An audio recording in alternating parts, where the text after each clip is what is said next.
We didn't mention that. I didn't. Maybe you guys did. I didn't hear it. I didn't know Paris. It was official. Paris got South Carolina. Oh yeah, it happened. It happened like while we were live. Okay. It broke at like 11:15. Yeah, Okay. it's that's done. Yes. That's good. You want to walk through the coaching hires? RC, great transition. I wanted to ask you guys kind of about the coaching hires that happened here in the last few days. Before we do that, can I just say That was someone a great line. Sleepers Media in the chat just said someone needs to get RC a garbage plate and a room temperature Perrier. There you go. Somebody's been Pellegrino, baby. And a garbage plate.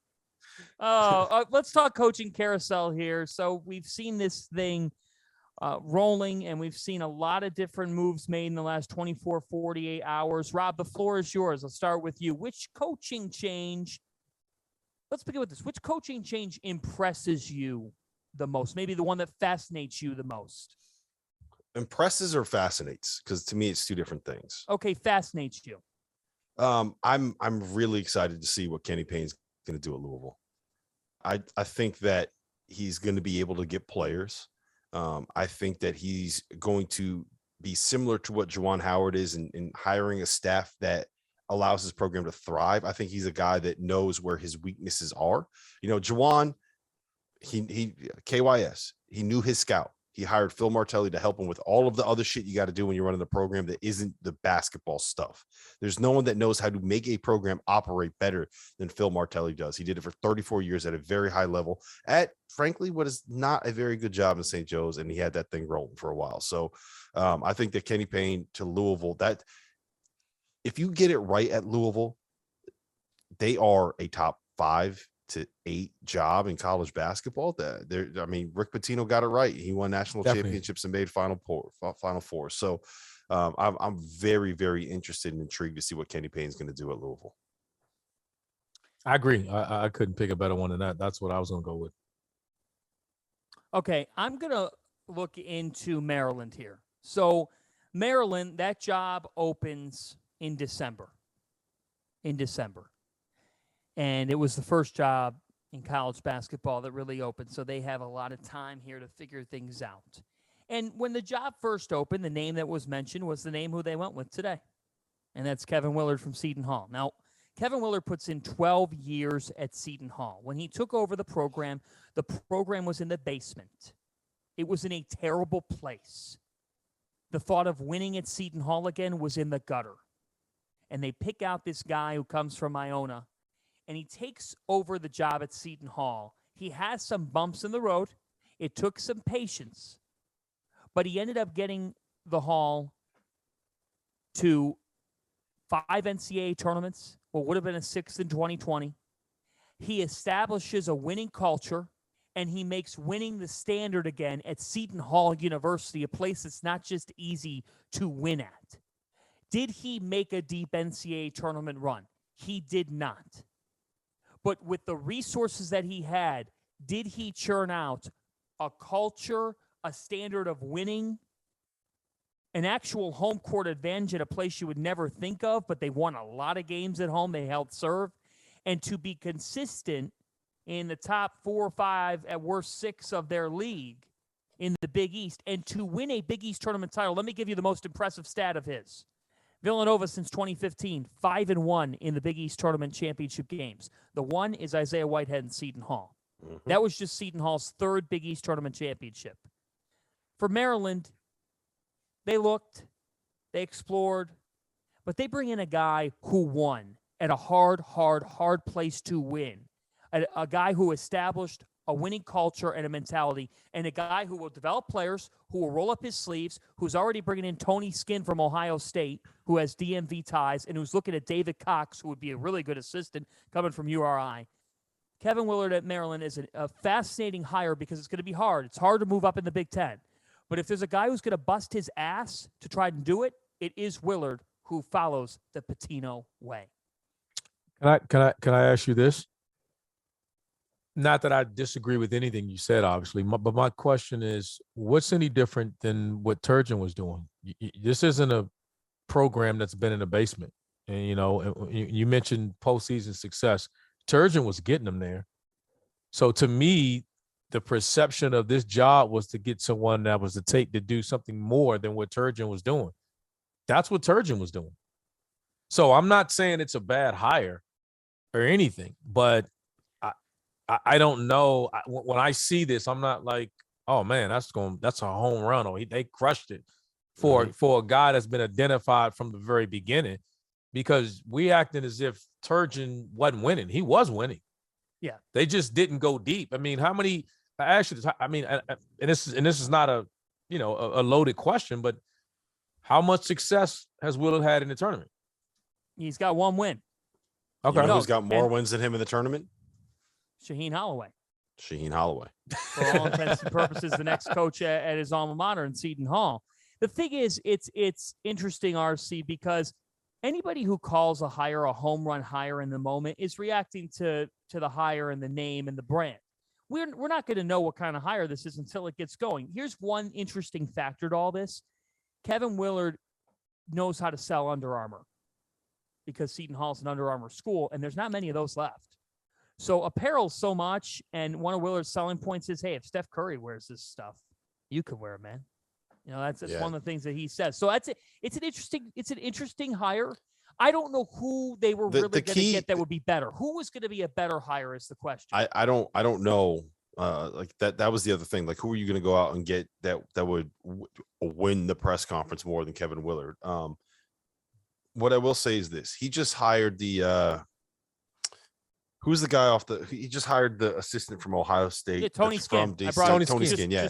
Tony Skinn. Yeah. And I think that's a big hire for him, being able to get someone that's from the area, that's going to have connections in the area, that played college basketball in the area, that is going to help him get players from the area. If you want to succeed at Maryland, you have to be able to get kids from the DMV and create a pipeline with Team Takeover or DC Premier or the Team Durant, with DeMatha, with Paul VI, with all those. There is so much talent that comes out of that area. RC, you can attest to this. There is so much talent that comes out of that area. You got to keep those guys home if you want Maryland to be great again. Well, Tony's going to help them with that, and their rumor and Cox, who's another DMV guy, join that staff as well. And with him having head coaching experience, that'll help. I don't know. They don't need another one. He may even get, I've heard they talked about Dwayne Simpkins being a guy with, went to University of Maryland, who's now at George Mason, another local guy. I would love to see him there. That'd be a great fit for him. Yeah. So, that would be a great staff for him. And again, I'm not knocking the hire, but I am saying the ante has to be raised. He's got to prove it, man. He's got to prove it. That's all. It's just this is a hire that says, hey, you got to be, the ante has to be raised, because you had that in Turgeon. It wasn't like we're talking about a guy that ran a program in the ground. Yeah, and I just to bring it up for you, RC, Turgeon went to 6 of the last 7 NCAA tournaments, if you include the 2020 season when they won a share of the Big Ten title. He went to 6 of the last 7 NCAA tournaments, went to a Sweet 16 in 2016, and a team that was the preseason number 1 team in the country when they made it to the Sweet 16 that year. He won a game in 3 of the 5 tournaments that he actually played in. So there has been it's been like this, right? But it's kind of like, him out of there. Yeah, it's kind of like Jamie Dixon at Pitt, where it's like, okay, why aren't you? We're plateauing. Why aren't we growing? Why aren't we getting that to the next level? And sometimes you need to change. Conference change also hurt there, but yes, that's what hurt them. And I understand what sometimes you need to change within the program. I just hope that. I like Kevin. I hope it works out for him there. But he's gonna have to. He's gonna have to work his ass off, and he made it work at Seton Hall. So I don't doubt that he's going to be able to put in the effort. We'll see if it ends up paying off. You can both say that Kevin Willard's a hard worker, X's and O's guy, Pitino philosophy. He's going to roll up his sleeves. He's bringing in a staff that will recruit to the DMV and will get Maryland well-liked in that area again by high school and AAU coaches. They'll be able to pick up traction there.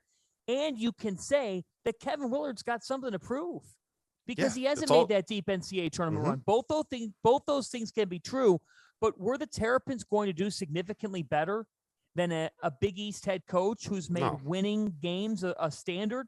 No, probably not. He's got work to do, We'll see what kind of hire this ends up being. To call it a home run hire today, though, you got to wait to know what it is. Yeah, you have to wait and 100%. see. People thought Urban Meyer was a home run hire. Instead, And I'll he's tell you just this. a I'll tell you clown. this much. He got a lot. That job got a lot of people paid. Got hell a yeah, it lot did. of people some nice extensions. I want to ask you this, RC. We've had Matt McMahon got LSU, Lamont Paris got South Carolina, Dennis Gates is going to Missouri, Jerome Tang is going to Kansas State, Mike White went to Georgia, which means Todd Golden got Florida. There's one more that I'm blanking on right now. But out of all these high major jobs that have opened up, is there one that you're like, yeah, they nailed it with that guy? Because you want to know who I think it is? I think it's Kansas State getting Jerome Tang. I was gonna say you already said you said that. That's where I was gonna go, thinking that. I don't know. LSU hire, I don't know. I mean, it's just such a different landscape down there. It's the one thing I always say is when you get to the high major level, it's just so much more than X's and O's. There's not a lot of bad coaches. Now you can do some stupid things. You cannot be a leader. You cannot get it. But you have to change when you become a high major head coach. If you've never been at that level, you have to change. You can't do it this. I mean, I'm not talking about it from a philosophical standpoint, but it's different. And you better have had some experience or be willing to change some things to put yourself in position to be successful. If not, And you you just know what get else? paid and you're done. It might be different going from any other high major to going to the SEC. I don't think there's no rules in the SEC. No, there's no rules. Chris Jans to Mississippi State was the one that I missed. Okay. I think that the next coaching star that goes beyond just a young rising star, but the next guy that ends up being someone that we bring up as one of the top 8 coaches in America in 2 or 3 years, I'm all in on Todd Golden. I'm all in on Todd Golden. I like this hire for Florida. My only thing about that is so much about the success of what you're saying is it has to fit. Like Shaheen Holloway and Seton Hall, it fits. Like it's not just that it fits. It's not about how smart you are and all those other things. You have to fit that university and that community in a manner of the way they want to operate and do things and get things done. I'm not saying you're wrong or I'm against that, but that's just the example of what I mean, that has to fit in order for it to be successful. I'd like to know then who fits the University of Florida basketball. That's a great question because it's a football school. Because to me right now, Florida doesn't have. To me right now, Florida doesn't have a basketball identity. Billy Donovan gave them a basketball identity. And White was successful there. Mm-hmm. It's another one. He just followed the legend, the greatest coach they ever had, and then they got national championship standards, and he just wasn't winning. And it just got to a point. It's like, you know what? If we don't win a national championship, we're going to move on. There's no guarantees they'll ever get back to that. And the reason Mike White left to get off the hot seat. He get off the hot seat and he went to another state. Like there's no guarantee because Billy Donovan did it, because the way that happened may never happen that way again. Mm-hmm. Because now he did that at a time when guys were staying. Those guys aren't coming back. You fast forward that to now, they're not coming back. So how are you going to build it? How are you going to do it? That's why it's so different. I believe all these guys can coach and do a lot of different things. There are no bad coaches in this, but how do they fit in that situation? I mean, what does it look like? And that's the thing you can't say. Like you're going to Florida, it's like following up Duke. You know, he's going to be if Shire doesn't win a national championship in the first 5 or so years, they're going to look at him like, man, we got to move on and find somebody else. There's a national championship standard there. So if just getting them to the tournament, they're going to be like, man, look, you're not it. I don't envy the situation that John's going to be in at all. Like Hubert. If you're not like a top 5 coach of all time, you're going to be a disappointment stepping into those roles. Like that's tough, man. Yeah, but he's making millions of dollars. No, I get it. No. We're not knocking it for the money. I mean, you got to take those jobs and their money. But it's like Hubert. If Hubert didn't turn Carolina around at the end of the season the way he did, You had people already saying 2 or 3 years he's out of Jeff here. Goodman fired him in January. He was like, 2 to 3 we got to get years. him out of here. Yes, we got to right. Well, get that's him up out of here. ridiculous. That's ridiculous, and that's why those types of hot takes are insane. I mean, they're out of bounds. You know, this sport is different. It's different, and Todd Golden brought it up in a TV interview. And that's why Kyle Fox just said in the chat that the perfect example is how Mark Adams fits at Texas Tech. Right, that's exactly what you're talking about. Right, RC? Right. That's all. Exactly. That's all I mean. That's all I mean. It just you have to fit that. And look, job. And I can't. And let me say this, and I'll stop. Sometimes guys have to take those jobs when they're offered to them because it's a crap ton of money, and you got to take it. Nobody's turning down these jobs. But every now and then, when you're fortunate enough to get a job that fits your personality and you fit, then that's when you get a chance to be special. Mm-hmm. And Fanta, I don't think that Todd Golden is a bad fit at Florida, right? I'm with you. Like the guy is incredibly smart when it comes to analytics. The margins that they work with to maximize the potential for them to win, they'll find ways to steal an extra 2 points at the end of a half, an extra 2 points here, an extra 2 points there. He's very good at what he does. The fact that he built San Francisco into an at-large tournament team is just baffling. They self-imposed the destruction of the program in the 80s, right? Like San Francisco they won a title in 1956 with Bill Cartwright, and like that's their history right there. San Francisco is non-existent as a basketball program, so he can obviously build it.